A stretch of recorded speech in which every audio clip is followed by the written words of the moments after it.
Thank you so much for coming out, you guys. We're going to go ahead and get started. I know people probably are making their way up here. I apologize ahead of time for the confusion. There's never enough signs to point you to the right place. So yeah, before we get our conversation rolling, I just want to welcome to our space. So we are the Quilombo Cultural Center, and this is a studio where we practice capoeira Angola. And so all these instruments you see here are for this cultural art form that's a form of resistance.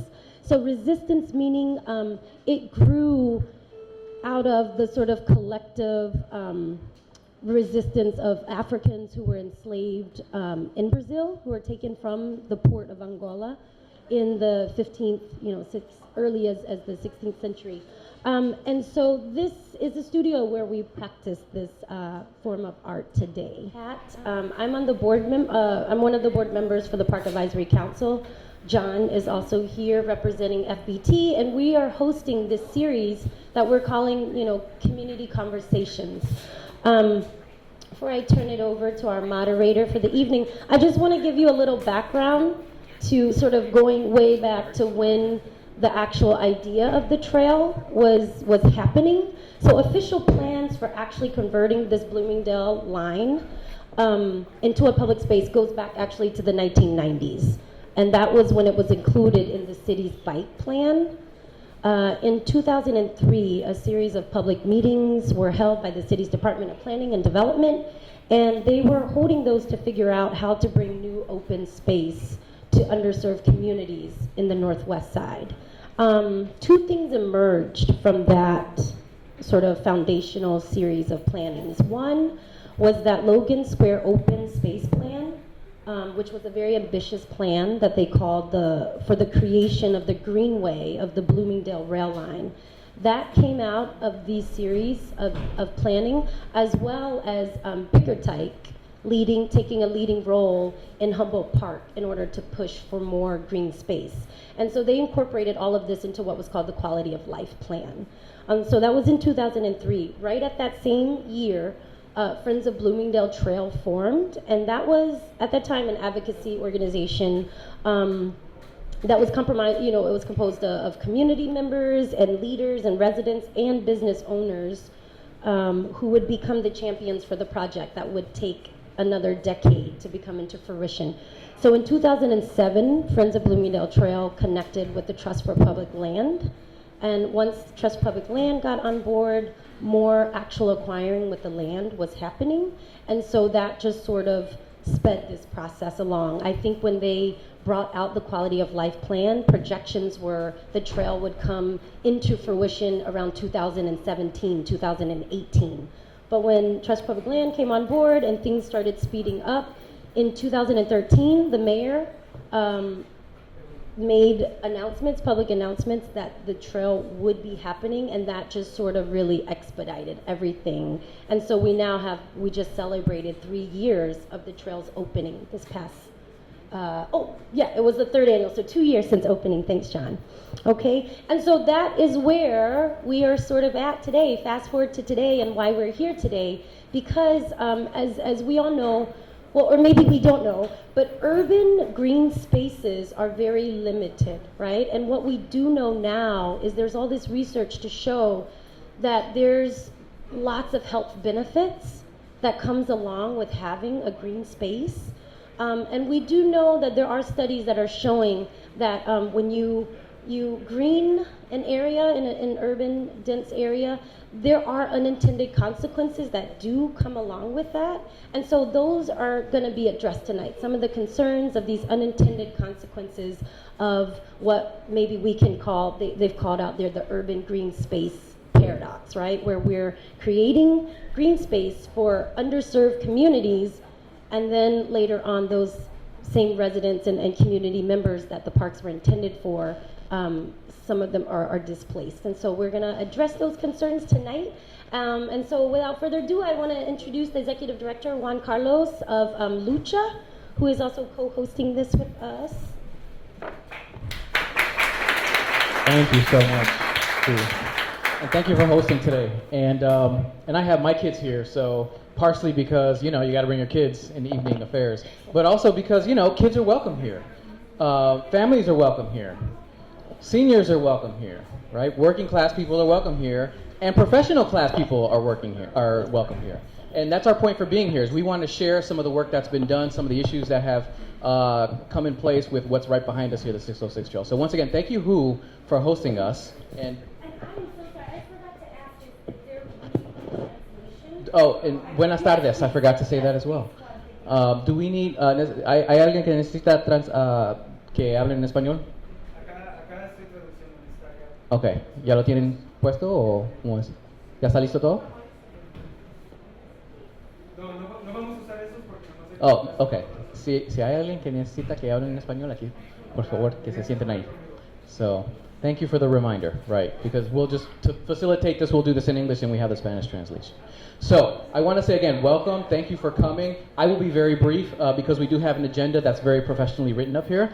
And we want to get to some folks who are going to share policy and data, but also testimonials, history as well, why we did this work. But let me say, my name is Juan Carlos Inares. I'm the Executive Director of Lucha, Latin United Community Housing Association. We do affordable housing development right here along this area. We have a new development coming up called Tierra Linda next month, pretty much. And this will be a housing development for working class people. I won't get into details, but it's called the Low Income Housing Tax Credit Program. Is how we largely fund our buildings. Most affordable building developers build this way. Now the reason I bring that up, and we also do, by the way, housing counseling for people who go through foreclosure throughout the entire Midwest. We see 7,000 people.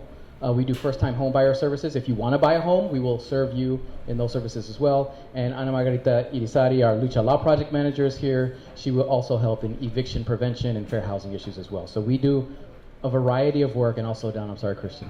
We do a variety of work around housing as a human right. So let me just say then that, we've seen issues, and we'll talk about it through our panelists here, but we've seen issues, and we love the 606 Trail. It's a great amenity in the neighborhood. People fought for it here. Logan Square Neighborhood Association worked to plan this as well as other organizations. But what we see is the families we serve have been displaced. We see 19,000 Latino families have been displaced since 2000. And what we see as Lucha is our business model is even put in question when we can't afford to do development in these areas. And it's not just us, it's the entire industry. It's Bickerdike, it's Hispanic housing, it's Heartland housing, Mercy housing, right? And all of our missions are about housing. So without further ado, this is why we're here, and I do want to introduce our panelists. First, I want to introduce Brian Perea, who's going to come up and talk about the history of the 606 Trail and what's been going on here. So Brian, you know.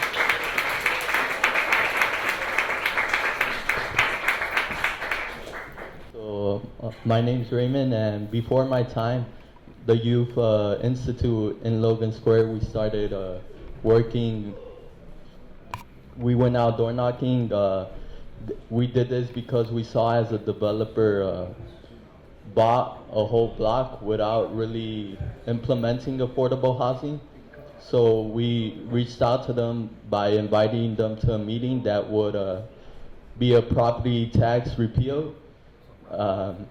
This meeting, it served like the community by talking about the developers' intentions of creating zero affordable housing units. Personally, I've lived in Logan Square my whole life, and witnessing it being transformed for a middle class instead of the people it initially served is really stressful, because these are the people who created our neighborhood. They created it with zero to little resources given by the city. Now we're witnessing them getting displaced. So we went out this past semester, we went out door knocking to talk about the proposed ordinance we have here today. This ordinance, it would charge developers a fee each time existing housing is teared, and we want to use that fee to help bring back to our communities the working class community. So yeah, thank you, Raina. So at LSNA we have a youth program, and we usually do different we target different community issues. And in about 2015 is when a lot of the young people were saying like, wait, a lot of our friends and families are being displaced, right? What can we do about it? And that semester, we actually, they went and interviewed families who had been displaced from Loden Square, and we created huge banners that were placed in different places in the neighborhood. And like Raymond said, in the summer of 2015, we were out door knocking, inviting people for a property tax appeal workshop. And we saw that there was this whole block, the 1800 block of North California, that was bought basically by one developer, and he was building just enough to not trigger the ARO, the Affordable Requirement Ordinance, which is if you create 10 units, you have to put aside 10% for affordable. And he was just building 8, 9 units, right? And so we went back. We were having a conversation like, what can we do about this? And some of the things that were said, like how about amending the ARO, right? And that got tricky. And actually, one of the youth, Eduardo Cordero, was like, what about we just charge developers a fee for every time they tear down, because they're basically getting rid of affordable units, right? And so that's where it sparked the conversation. At that time, there was a coalition happening with the neighbors of the 606, with GIA, Lucha, Spanish House Coalition for the Housing, and Center for Changing Lives. So within that group, the youth were part of that group, and that's the group that helped shape this ordinance. But the young people have been the workforce, right? They've been doing all the groundwork. We were out door knocking in the winter, in the summer, in the fall, getting petitions for this ordinance. We got about 800 petitions.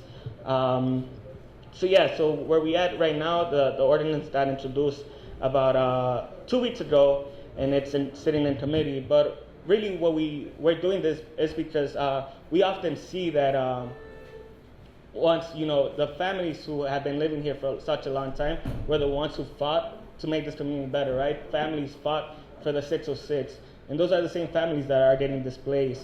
And we truly believe on this ordinance that it could help out those long-term homeowners and residents. We often feel that green space or amenities are only for the wealthy or for those who can afford, right? So why is it that once the 606 opened up, and like who mentioned earlier, right? Loden Square had one of the least green spaces in the 90s, and that's why there was such a huge fight to open up the 606, right?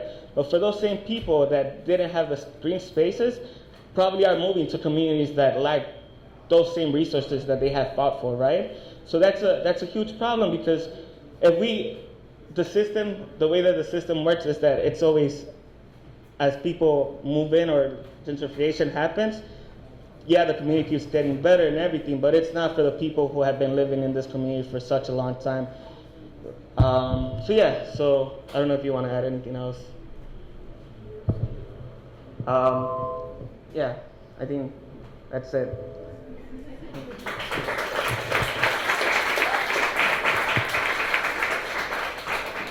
Thank you so much for adding that narrative to it. And then before we get to the data that was used to draft the ordinance, let me say there are similar stories like those that go by. So at Lucha, we did property tax assessment appeal workshops in 2015. You probably read this in the Chicago Tribune in terms of property tax issues that we've been having. But just so you know, for those of you who are owners or for those of you who are tenants and you have a landlord who pays taxes on your behalf, the real estate assessment occurs every 3 years. And so we're sitting here, I believe we're south of the trail, we're sitting in West Township, and Jefferson Township is right over the trail, or North Avenue is the border, one or the other. Either way, both Jefferson and West Township are assessed every 3 years, right? So that means that the value of your property is determined by the Cook County Assessor's Office every 3 years, and it usually goes up, right? It goes up all the time. And that means there's a tax levied on that assessment every year. So every 3 years you get a new assessment, and then every year the city, the county, the park district, the school system, and every one of those taxing jurisdictions on the back of your property tax bill will levy a tax on that assessment. So what we saw at Lucha was a doubling of our taxes from about $25,000 a year from one of our developments to $50,000 a year. And how are we going to pay that? We don't have $25,000 lying around, right? So we're lucky. We're a nonprofit. We can fundraise for these things. We're very lucky. But what about the seniors that we represent who own homes here, who have been here 40, 50 years, when you have a property tax bill that goes up from $3,000 to $6,000 a year, right? And they're on Social Security of about $800 a month, right? So the answer we give them is, you know what? We want to help you, but we need to talk to the county together. We need to talk to the city together. We need to talk to other agencies together. And this is one of the ways we do that is by drafting policy. But we don't just do it by itself. We look to data. And Jeff Smith, I'm going to introduce Jeff Smith here. Data from the DePaul Institute of Housing Studies is some of the most accurate data that we have out here with regards to not just the pilot area of the 606, but for the city of Chicago and the Midwest generally. So Jeff, can you come up and talk a little bit about data?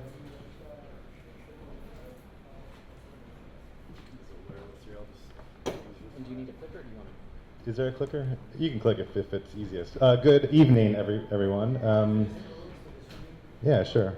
So thanks, Juan, for the introduction. My name is Jeff Smith. I come from a place called the Institute for Housing Studies at DePaul University. We collect a lot of data on the housing market. We do different types of research to help policy folks, community-based organizations understand what's happening on the ground so they can use that information to craft policies, strategies to support affordable housing in their neighborhood, to attract investment to their neighborhood. This particular analysis that I'm going to talk about was one that we were quite interested in. Obviously, the 606 was a really significant project, a big investment in the city. So it's interesting just from how does that type of investment affect the surrounding neighborhood perspective. We were very interested in understanding that. But also, this type of project is something that's happening all across the country. It's not something that's just happening here in Chicago. Converting abandoned rail lines, converting old industrial sites into parks is something that cities across the country are doing. And so this particular study, we hoped is informing the implications for those types of investments on neighborhoods across the country and in cities across the country. Because there is an implication for long-term residents. So this map here, so again, it's Tuesday, it's muggy. You guys are looking at a small map on the screen. I'll try not to bore you too much with this data, but this map here is the 606 area, right? So it's a half-mile buffer around the 606, and you can't really see the dots on the map, but they represent different kinds of properties. So you know, if you all live in the neighborhood, you know that there are single-family homes, small rental buildings, large rental buildings, condos. It's a really diverse neighborhood from a housing stock perspective. If you've walked along the 606, you know it spans different kinds of neighborhoods, right? It starts right around here in a lower moderate income neighborhood with a lot of renter households, perhaps less home ownership, a lot of 2 to 4 unit buildings. So there's a certain type of housing stock here on the western half of the 606, and as you go further east, you see that changes, and there's higher income households, condos, more home ownership. So there's really, the trail spans many different kinds of neighborhoods. And what we wanted to understand was how this investment, this trail, affected property values in the neighborhoods adjacent to the trail. And to do that, we decided to draw a line. And the line was not arbitrary, but it was based on available data. So we drew a line at Western Avenue, and we said, how are prices east of Western versus west of Western changing in the time period since the trail essentially was announced and when ground was broken, when the trail opened. So if you jump to the next slide, this is a price trend, right? So this is single family house prices in the area east of Western Avenue within a half a mile of the 606. And what you see here is a neighborhood that had a pretty steady, stable value appreciation starting in 2000 and going through 2016, which is when this data ends. You can see a little bit of a dip during the 2007, 8, 9 years when there was a big recession and housing crisis, but not much. If you skip to the next slide, that is the area of the 606 West, right? So this is the area we're in right now, and you see that there was a bigger appreciation in property values leading up to the kind of boom years or the peak of the market, a big crash when the foreclosure crisis hit, and then a really, really strong recovery. And if you probably can't read it on the chart, but there are 3 points in time that are highlighted here. There's this line here, which is when the trail project was officially announced and funding was secured. there's when ground broke on the project, and then there's when the trail opened, right? So you've got, 3 different key points in time relative to the trail's evolution. And those were points in time where people who were maybe interested in investing in the neighborhood might have thought, hey, this is now a good time to get in the market and buy, because if you think this this trail is going to change the market dramatically. And if you see the price trends there, you can see that in the 606 West area, after the announcement, right about here, prices started to go up pretty dramatically. So if you look at groundbreaking to today, you see prices increased by about 50% for single-family homes. So that, is an indicator of sorts that prices are going up, that demand for housing is going up, and that this tracks single-family homes explicitly, but also just the idea that people are paying more to live in the neighborhood. Now, if you skip the next slide, this is a map going a step further and showing the premium that buyers were willing to pay to live next to the trail or purchase a property next to the trail. So if you look, as I mentioned, the eastern half of the trail, there was no premium. Prices there were already really high, demand was really high. People weren't paying any more money to buy a property next to the 606.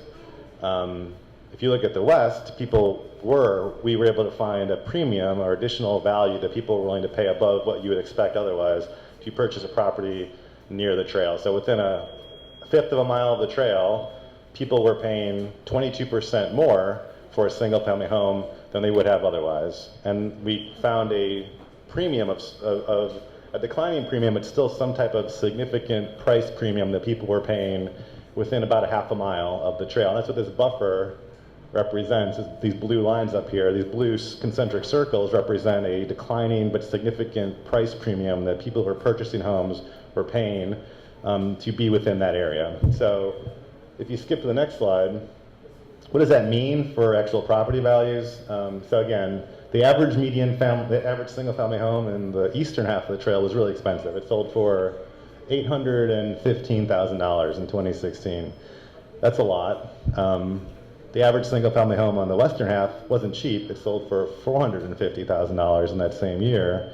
And if you look at the colors here, what we're doing is the dark blue is the typical price, and that light blue is the premium, what the premium represents in terms of what people are willing to pay extra to live near the trail. So we're estimating that about $100,000, about $400,000 sales price was due to the influence of the trail. To us, what that means, and the indication is that there is increased demand for housing in the area, but there's a specific radius where that demand for housing, the increased demand is most significant. And we think that this analysis has implications for future projects around the city, where if you're building a trail or some large public investment, knowing that type of investment has implications for the surrounding community, you can be more proactive in affordable housing planning, but also for this type of initiative as well, understanding that something is happening here and trying to figure out ways to address the affordable housing challenges that happen in the neighborhood. So, yes? Just a very quick question. I know this is an abbreviated version of your presentation. Would you just speak about the percentage of sales going to investors and what that means for the housing market? Sure. I mean, we collected a lot of other data on what's happening in the market, and one of the data points was sales to investors or business buyers. And one of the key differences, again, when you look at this E606 East versus the 606 West, was that in the West, a larger percentage of total transactions were to business buyers. And I believe about 22% of the sales in the most recent year we have data for were to business buyers or investors in the 606 West, compared to about 5% in the East. And what that means is, investors could be a number of different types of folks, right? They could be folks who are buying a property to rent it. They could be folks that are buying a property to flip it to a new owner, and they're investing in improving the property. A higher share of investor buyers typically indicates a market that's either a lot of rentals or a market that's in some type of transition, or both. That's sort of one of the characteristics of this half of the area along the 606, more active investor market. Sorry, there's one other question. Sorry. Is there an explanation for the So that was, there were two factors behind that. One is this was a relatively lower value area, so you saw investors coming in. Yeah, so it was more investor activity driving up prices. It wasn't a stable market like the 606 East was, where you had more of a higher income homeowner type real estate market. It was more investor and speculator driven. So that's why when the market crashed, the demand wasn't sustainable at that point in time, which is why you saw values decline. But because of other market factors and the 606, you saw it recover much more rapidly than other parts of the city. So.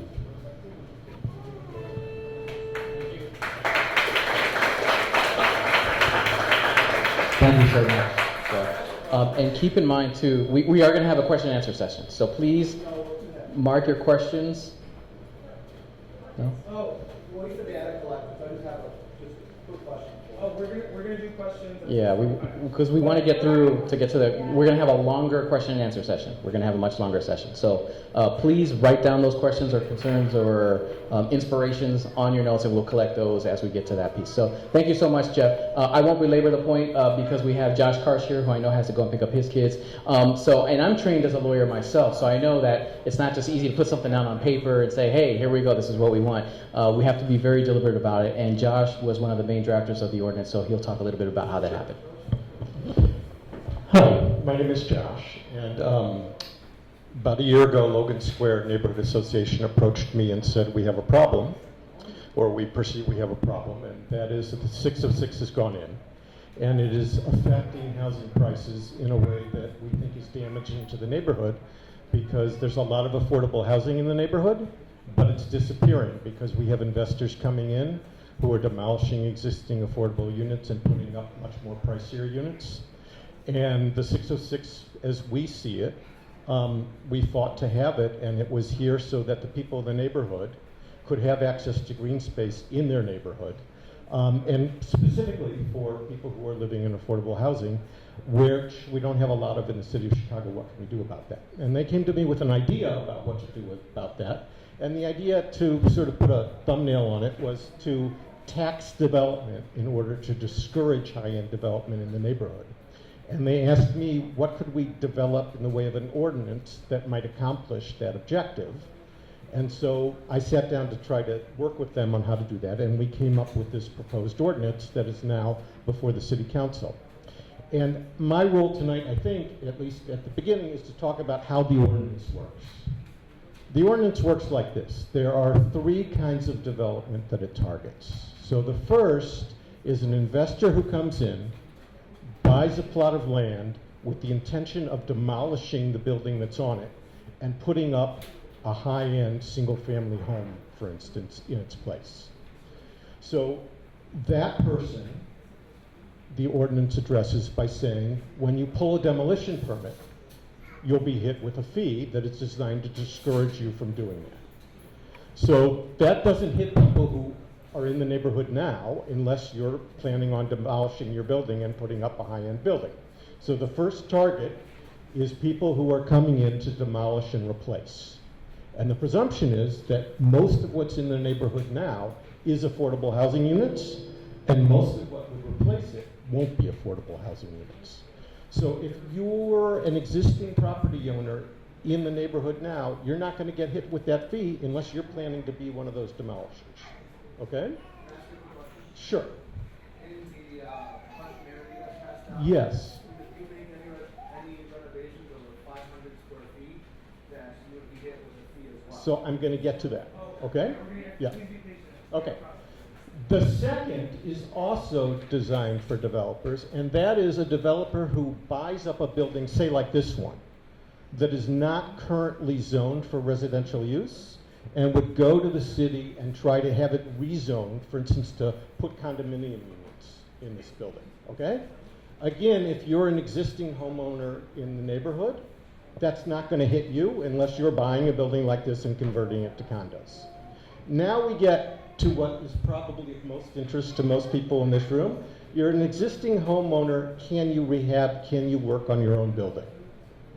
So this part may require some tweaking, okay? The way it's drafted right now, there is no tax on renovation. You can work on your unit, you can make your unit nicer. You only run into a possible fee if you're adding 500 feet or more of new space to your unit. Now, the idea behind that was that if you don't have a catch-all like that, then you have developers who come in and they're canny, and they say, well, if we demolish and rebuild, we're going to get hit with that fee. So we're not going to demolish and rebuild, we're just going to build higher or add on more space. Okay? Now, if you are an existing homeowner and you're renovating and you're not adding space, you're not hit by this fee. If you're an existing homeowner and you're adding space and you're adding 500 or more feet of space and you're going to wind up with more than 1,750 square feet of space total, you are currently hit by the fee in the draft ordinance. Okay? It is possible that that 500 feet is the wrong number. And actually, I'd like to hear about that tonight. Okay? It may be too low. I don't know. But that's a question. So that's how the ordinance works. One for people who demolish, one for people who want to buy a building like this and convert it to condos, and 3 for people who are going to add sizable amounts of new space to their existing dwelling. Whether the 500 is the right number is something we should talk about. Okay? That's my presentation.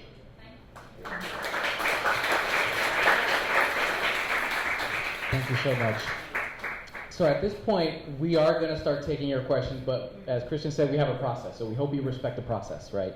So what we'll do is we'll bring up, we have 3 people who are going to give testimonials. We'll call up the first person to give testimonial of their experience while I collect questions, and then I will organize them and ask them to our panelists. I hope that our panelists can actually stick around as long as possible to answer some of these questions. That said, so I would like to call, and I'm sorry, I have it in my back pocket here. Jesus Velasquez, is he here? Mr. Jesus Velasquez. And if you have questions, I'm going to collect them now. Hello everyone, my name is Jesus. I've lived in Logan Square for about 15 years and my grandfather's a homeowner. Throughout the years, the neighborhood has changed a lot, not just the buildings, but also the people. The culture and the bonds are gone. A lot of my childhood friends have been forced to like move out due to developers buying where they're renting or living. And yeah, so a lot of them basically couldn't like keep up or pay the increase on the rent. And this isn't fair because it's not fair that a wealthy developer wants to flip houses from working class people to, you know, just make more money. This is a recent way of segregation because it doesn't let people who fought for this enjoy it. So, you know, like Brian was saying earlier, that there's a lot of people who fought for the 606, and those are the ones who are basically being kicked out, not being able to enjoy the space. And yeah, basically since the 606 opened, developers have just been trying to come into Logan Square, and like basically everything they were saying earlier. And this is why we need the ordinance, because we need to help those people who fought long and strong to get like more green space. But yeah.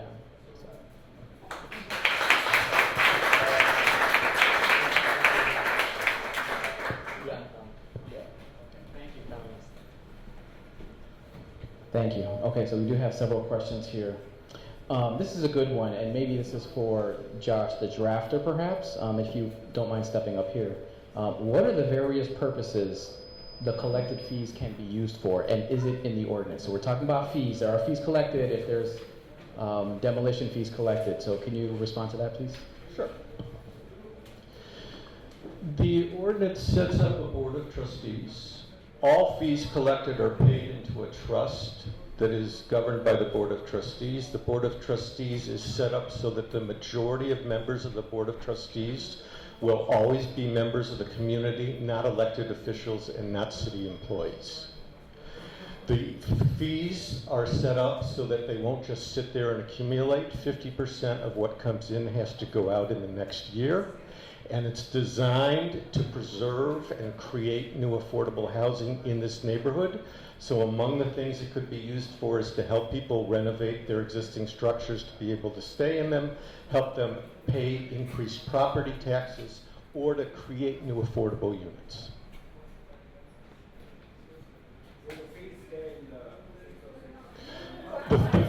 must benefit the 606 area, yes. All the fees will be spent for units in the 606 area, in this neighborhood. So here's a question. How does the ordinance prevent homeowners from raising rents if the goal is to keep rents low? And maybe Jeff, you can respond to the rents issue. It doesn't. Rent control is illegal in the state of Illinois. You can't do it. I wrote that question, and I raised that question, right? Because the goal is to keep rents low, not force a homeowner who's been in the neighborhood for 20, 30 years from keeping the market at the same level as someone next to them charging premium rent prices. If they're not charging premium rent prices, it's because their property probably is not where it should be in terms of code. So are we saying that because I'm Hispanic and we're Hispanic, we should live in a lesser apartment and should pay less? So this ordinance has absolutely zero impact on what is being created to do is to keep prices at affordable renting. A lot of people home here are not being displaced.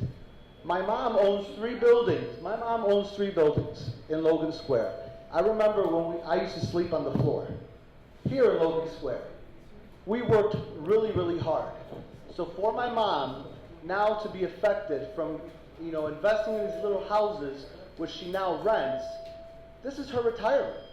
So if she were to sell these homes now, if this ordinance passes, her property value is going to take a great hit. So let me respond to that. So, and thank you for your comment, because that is a concern, right? 2 ways to respond to that. First of all, with our experience at Lucha, we own 153 units in the neighborhood. And there's a larger issue of supply and demand, right? So there's a lot of laws we can change, but supply and demand is not one of them, right? It's just a law of economics, right? That said, there's a perception that investors want to come in and give you the highest possible value for your property, and that's just not the case. Yeah, thank you. So when investors come to Lucha, well, I mean, we don't sell our properties anyway, but they come to us on a very regular basis. So when investors come to buy a property, they are lowballing us so badly, right? It's almost an insult. And they do the same to the members of the community here. So what we're doing in a sense is we're not reducing the total, we are reducing total demand, but we're taking out the subset of investors who are going to lowball you anyway and try to flip the property and take the value out of the neighborhood. What we're doing is keeping value in the neighborhood here to use these fees, if they're triggered, to use them to preserve affordable housing here. That's what we're trying to do. And then Jeff, did you want to respond a little bit to the supply and demand issue? I think you raise a really good question, and as I kind of just to echo what Juan Carlos said, what elements on the demand side are going to be affected by this ordinance, and I think that people are still going to want to live in the neighborhood. You have buyers who still want to own property in the neighborhood.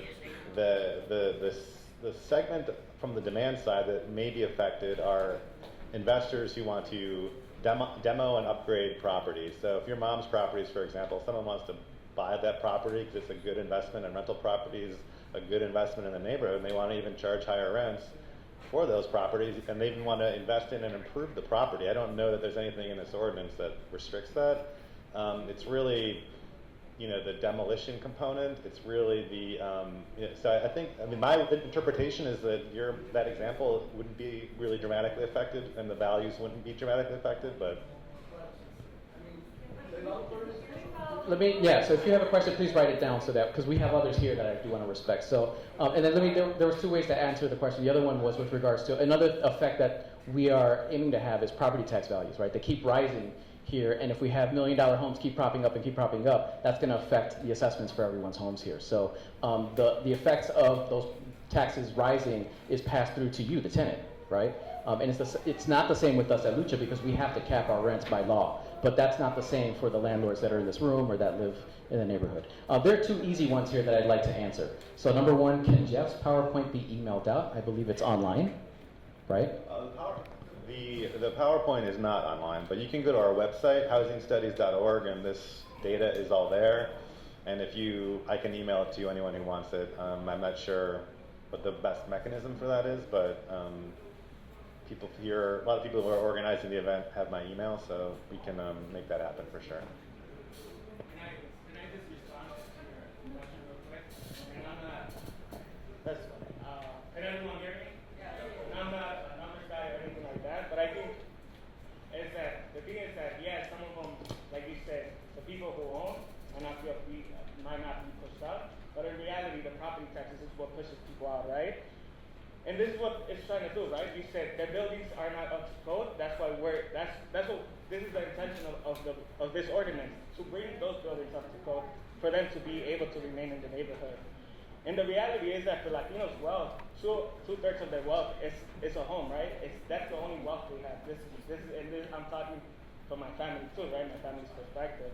And to say that that this does not push people out, it really does. Property taxes. And I think the intention of this is for that, to have a diverse community, right? We're going to be pushing out all the working class families. What is this going to become? Another Lincoln Park, another Bucktown? And that's what we're trying to prevent, right?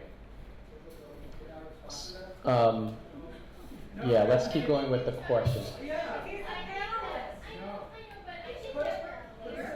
Hold on, we have to control this. So, yeah, if you want to write down the question on the because I want to get through all these. There's plenty of people who want to respond. So, thank you.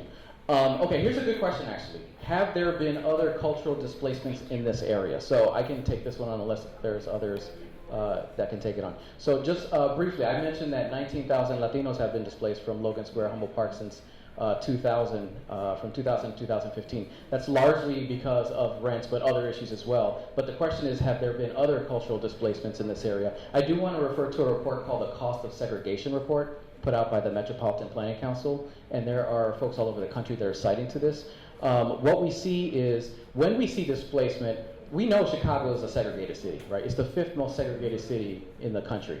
I mean, it's observable, right? And so what Metropolitan Planning Council did was get the data, like Jeff gets data out and shows it to the world. So they got the data to show we are the 5th most segregated city in the country. And that has an economic cost to all of us. There's a cost to that, right? So when we talk about displacement, let's talk first about the, not this neighborhood, but just south of here, East and West Garfield Park, where they're having other issues, right? And there's largely been disinvestment in those neighborhoods. Well, what does that mean? We have to have more police presence in those neighborhoods, and that costs us money, right? The fact that we need more police presence in some communities costs us money. On the flip side, here in these neighborhoods, because there's displacement of certain cultural folks, Latinos particularly, but also working class individuals, that also costs us in real estate value and real estate taxes. So the more taxes we pay because of rising values, the less you're able to afford your home. You have to move out to the suburbs. So that displacement has the effect, and that also has the multiplier effect of decreasing school enrollments. And now we see school closings, right? So there are multiplier effects on segregation, which is happening right here and in disinvested communities. So I hope I answered your question. All right, let me get to another question. This is almost a call to action question. Actually, no. Let me get to, I'm sorry, I know we have some testimonials coming. I gave Jeff a question. Okay, before we get there, we want to hear from one more person so we can organize our questions. And it is Melissa Torres. Are you here? I apologize for not getting to you guys sooner. We'll have one more testimonial. Thank you for giving me questions. So, my name is Melissa Torres, and I'm just going to read an editorial that I wrote for the Tribune. It's 1991. My 2 aunts and grandmother, hardworking recent immigrants from Mexico, trying to live the American dream, decide to become homeowners of a rundown multi-family apartment building. An ordinary apartment on Central Park and Armitage Avenue at first glance, but after several years of memories, this apartment represents much more. A liquor store, 2 schools, a market, and an abandoned railroad track all fall in a 3-block radius. Over 20 years later, the liquor and grocery store have changed names, the schools are holding Know Your Rights workshops, and the abandoned railroad track is a trail modeled after New York's High Line.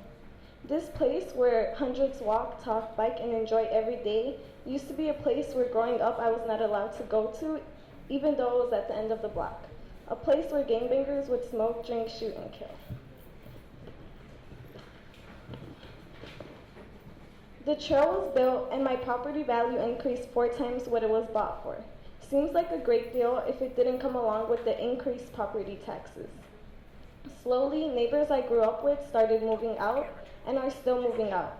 The neighborhood where I knew everybody is now filled with strangers. There is no more affordable housing in Logan Square. Along the 606, there are new condominiums being built. Once one is finished, another house is being torn down. Of course, the 606 wasn't the start or cause of gentrification, but it is a catalyst for gentrification. I walk down the street and see men walking with long hair and untrimmed beards, or women in culturally appropriating clothing. They're entering cafes and vegan restaurants that used to be liquor stores and little Mexican shops. I used to see gangbangers on every corner, and now I see dogs in clothes and shoes. Summer, fall, and winter of 2016, I knocked on doors collecting signatures for a new ordinance that would help keep families from being displaced and keep housing affordable. I always knock eagerly, expecting people to agree and want change. But it's the people who pay $3,000 easily for a month with degrees in every field who were the most ignorant, not realizing the consequences of gentrification. Well, the community is safer now, and this community is getting better are phrases I've heard too often while on my door knocking chronicles. But they mean nothing when a family of four has to move out of the home they've lived in for more than 20 years. What is happening in Logan Square cannot be reversed. However, helping keep families from being displaced and keeping the neighborhood economically and racially diverse should be a priority for the people who choose to move here. The 606 was Mayor Rahm Emanuel's baby, and he isn't going to acknowledge the consequences, so it's up for regular citizens to stand up and choose to do something for the many families who helped Logan Square thrive. Thank you so much. Thank you for that. Is Jeff, oh, you're still here. You had a question given to you. Are you prepared to answer that question? Kate, do you mind reading it as well? Yeah, sure.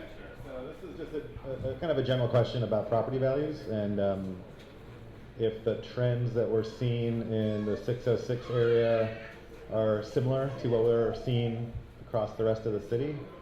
And what I would say is that the trends here were much more positive, I guess. I mean, you definitely saw prices drop, but you saw a recovery that was much more significant in this area than you've seen in most other parts of the city. In general, there have been a few neighborhoods in the city of Chicago that have seen really, really strong price appreciation. This would be one, Logan Square.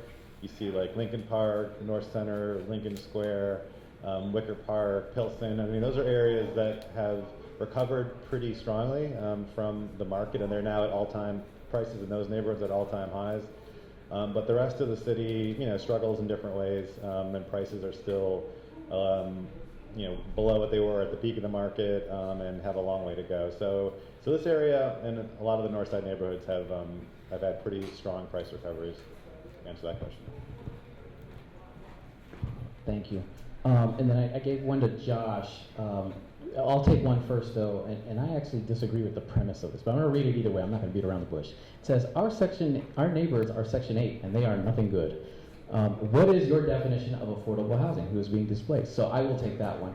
So who here owns a home? Can you raise your hand? Don't be shy. Lots of you. Okay, I do too, by the way. By the way, we're the biggest welfare takers in the room. We are. Why? We get the mortgage interest deduction. That's worth, for me, way more per year than any one of these Section 8, if you're a Section 8 tenant, gets per year. Way more, by thousands more, right?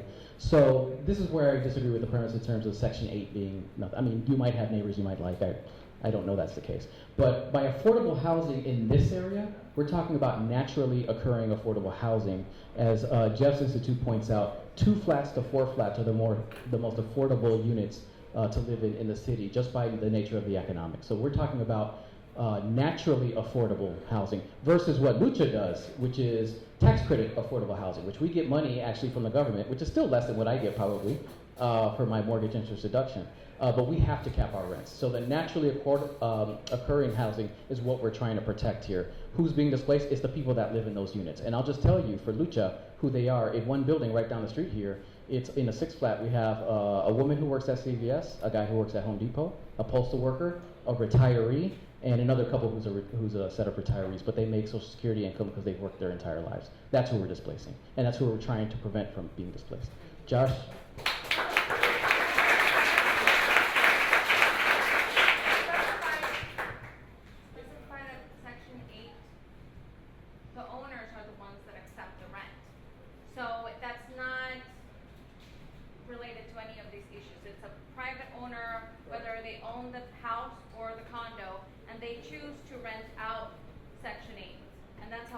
separate issue, and they have the right to do so and to enter into that agreement with the CHA.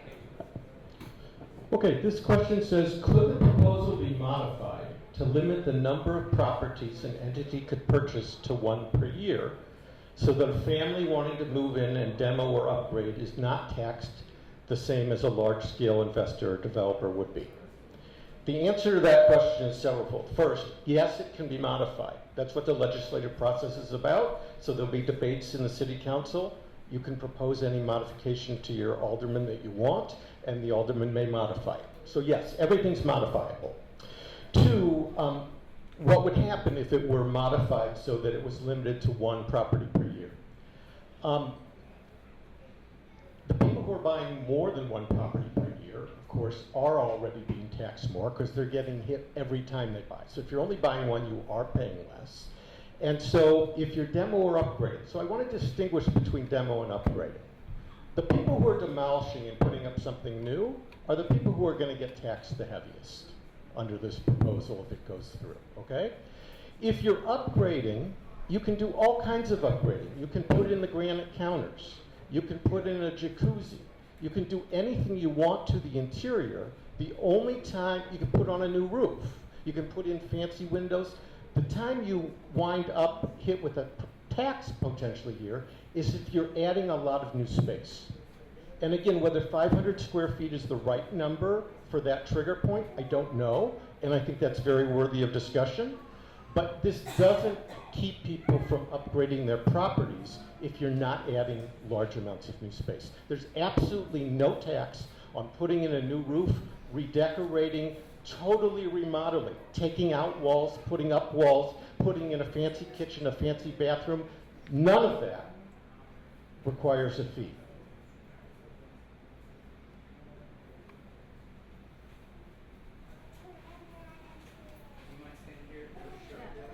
Question, which is almost a call to action, but what is the city council process, and what do we need to move it forward, if you don't mind answering?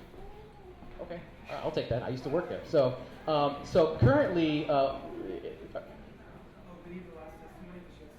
it. Okay, you know what? We'll pause. Is it Kim Johnston? Is that who are? Oh, there you go, right up front. And we'll answer the call to action question after that.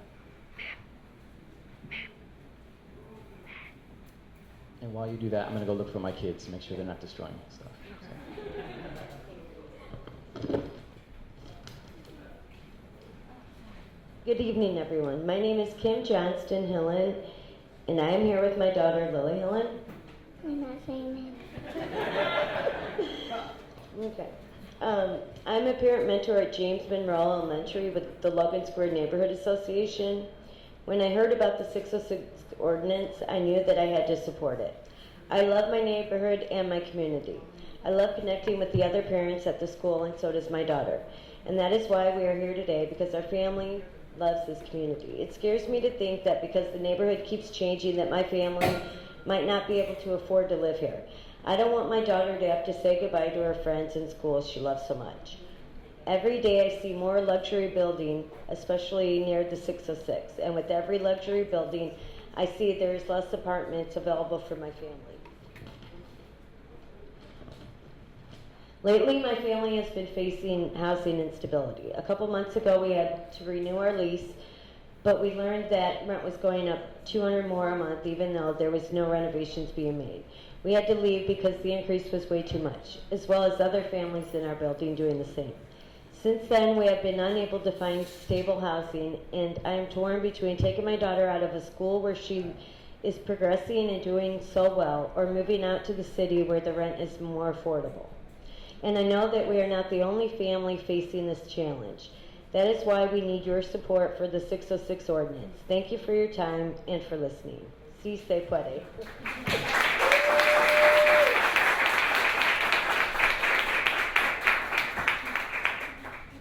Thank you for that testimonial. So, so you've heard from people, lots of people today, right? And there's a question here with regards to the call to action. We'll take other questions too if there's, I hear there's still some here.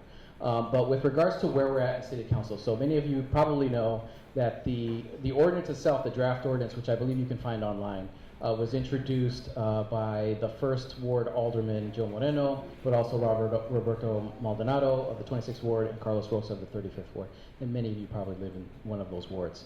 That said, the way the city council process works is you introduce an ordinance, an alderman introduces an ordinance in 1 month. So this was introduced in May, I want to say, in late May. And then the next city council meeting is until the following month. There's usually one city council meeting per month, and there are exceptions to that in the summer and in the holidays time. Now, so you introduce the ordinance and then it gets passed the next month. In between that, there's committee meetings. So the ordinance itself gets introduced to a committee of the city council. And this particular ordinance got introduced to the zoning committee, I believe, is the case. So that doesn't mean it's going to pass though, right? And we like our aldermen, we work with them, right? We support them in this, and they support us in this. They've introduced it for us. But we need, to be successful here, your voices to be heard on this. Because there will be forces, particularly for-profit investors, who want to take the value out of this neighborhood and take it somewhere else, to say, no, we don't want this ordinance. So we need the voices of the people to raise up. And as we work with negotiating the fine points of the ordinance itself to get it right and to hear, we've heard your comments, so we want to get it right. We want to make sure they're all addressed. We need for you to call your alderman and say, hey, we know that the 606 preservation ordinance is sitting in zoning committee and we need it to come out for a city council vote. Now, we're still working to find out where other aldermen are on this. So one of the questions earlier was about displacement in other places. We see this happening in Pilsen and Little Village, right? So people in West Inglewood see this happening with regards to displacement in their neighborhoods for different reasons. So we see this as a pilot in our area to show other neighborhoods that, look, we can protect the cultural value and the real estate value of your neighborhoods. Let me also say that the core task force team, many of us presenting here are part of that team, have also had folks from the national level talk to us. So we've been in talks with people from Seattle and Washington D.C. because they're interested. This is not just a Logan Square Humboldt Park thing, and it's not just a Chicago issue. This is happening in Seattle, it's happening in Los Angeles, it's happening in D.C. So they're looking at this as well. They're looking at our community to say, give us the best draft of an ordinance you have. Let us support you from the national level to get this passed, and then we'll take this to the other cities that are experiencing this well. Latino communities, African American communities largely, but mostly also working class communities. So we have a lot of support coming from other places, but we need the support right here. It came from here. We're having the discussion today, but we need further support. So that's the best thing you can do now. We will make the call to action when we have that timeline set for the next zoning committee when this is coming up. But that's where we're at now. So other questions? Got it. Okay, so I'll just read one of them. It seems like the aldermen are co-opting this, and they are in bed with developers. How can we ensure that this remains? Well, I'll just stay there with that question. But it's part of the process again.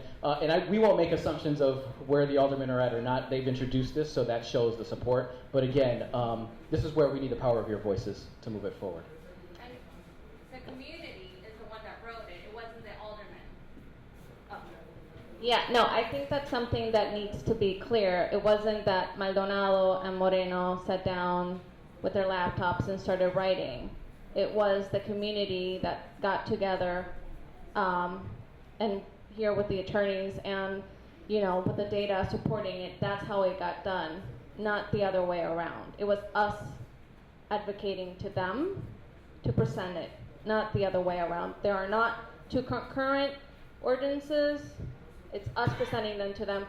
Organizations and community members need to do this through the aldermen because aldermen need to present the piece of the ordinance through whatever committee they need to present it to. It's just part of the legislative process. And we'll keep collecting questions. Here's a question related to the fund. And maybe Josh can answer this as well, but how do we connect to the fund? So as you know, in the ordinance then, if developers come in and say, okay, I'll pay the $300,000 or $500,000 fees, but maybe a developer will want to do that. That's fine. Well, there's a trustee committee comprised of elected officials, appointed officials, and community members as well, and it's in the ordinance. So there's going to be a trust set up for these funds to go to.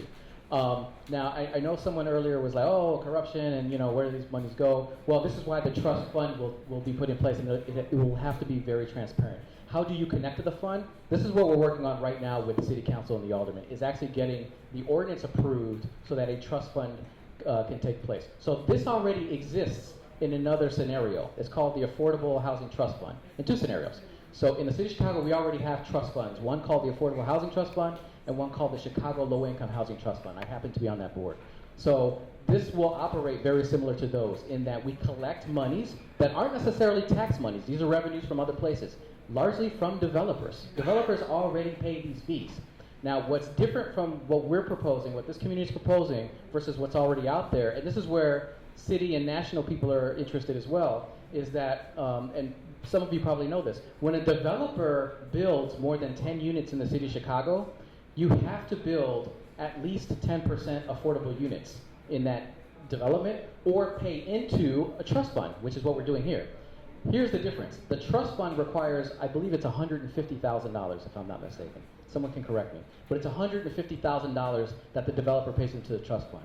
I'm sorry, but it costs way more than $150,000 to build an affordable unit, right? So what we've done with the $300,000 is equal up to reality. How much does it cost to replace the affordable unit that you're knocking down? It's at a very minimum $300,000. So that's what we're doing, is equalizing it up back to reality so developers just don't get away with this kind of thing, right? Because right now they're paying pennies on the dollar to get rid of affordable units, and we're not replacing them. The last thing I'll say is, this is, I think, Jeff's data, but we're close to 200,000 units shy of having affordable units for the people of the city of Chicago. What does that mean? 200,000 families are without affordable housing. And how do we define that? If you pay more than 30% of your income on housing, you are rent burdened, right? Now think about it, you probably are. I mean, there's plenty of people in this room that you're paying more than 1/3 of your income in housing. That means you don't have much more money to pay for education or higher education. You gotta pay for groceries. Healthcare costs are major. Daycare costs, I know daycare costs are expensive. If you're paying more than 1/3 of your rent, you are rent burdened. And what the data shows is there's 200,000 households in Chicago that are rent burdened, and we need more affordable housing, not less. So I hope that answers your question. You had one. I've got 3 questions here. So the first one says, if this is a property tax problem, why not put a freeze on all existing homes? So part of the answer to that is it's not just a property tax problem. It is part of the problem is property tax that is causing displacement and chasing people out. But the other is to stop people from buying lots in this neighborhood, taking down affordable units and putting up luxury units. The property tax problem has to be taken care of in Springfield. It can't be taken care of in Chicago. We need something, I think, called a circuit breaker. The circuit breaker would limit how much your property taxes could go up in any tax cycle. I think it would be a good idea. Doing this doesn't prevent doing that. I think probably both should happen. 2, if a homeowner needs to rebuild and is not granted an exemption, is there an appeals process? So there is a hardship waiver in this ordinance where people can appeal for waivers of the fees. If they're don't get the waiver from the Board of Trustees, there's not currently an appeals process. I want to be clear again though, if a homeowner needs to rebuild, so I don't know what you mean necessarily by rebuilding, I don't know who wrote the question. If you're not demolishing and you're not adding more than 500 square feet of new space, the rebuilding isn't going to run you into this fee at all. And, okay, yeah. You want me to clarify? Sure. So the home is damaged in some way. Structurally, there was a fire, it was poorly built in the first place. Right. It needs to be torn down and rebuilt. You're not going to run into this fee. There's an exception. If your building is declared a public nuisance or unsafe or condemned, you can rebuild and not incur this fee. Anything that the city would otherwise condemn or require you to rebuild because of structural deficiencies, you don't run into this fee. The third question I have here is,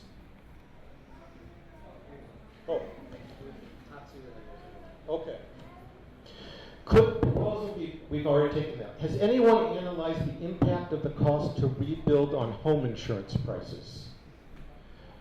That was my question. It's related to the one that you just addressed, though. Okay. It might not be relevant. What are the various purposes the collected fees can be used for? Is it in the ordinance? It is in the ordinance, and again, it's to help people stay in the community in affordable house units, to preserve affordable house units, to maintain the ability to pay property taxes on affordable units, and even to renovate affordable units.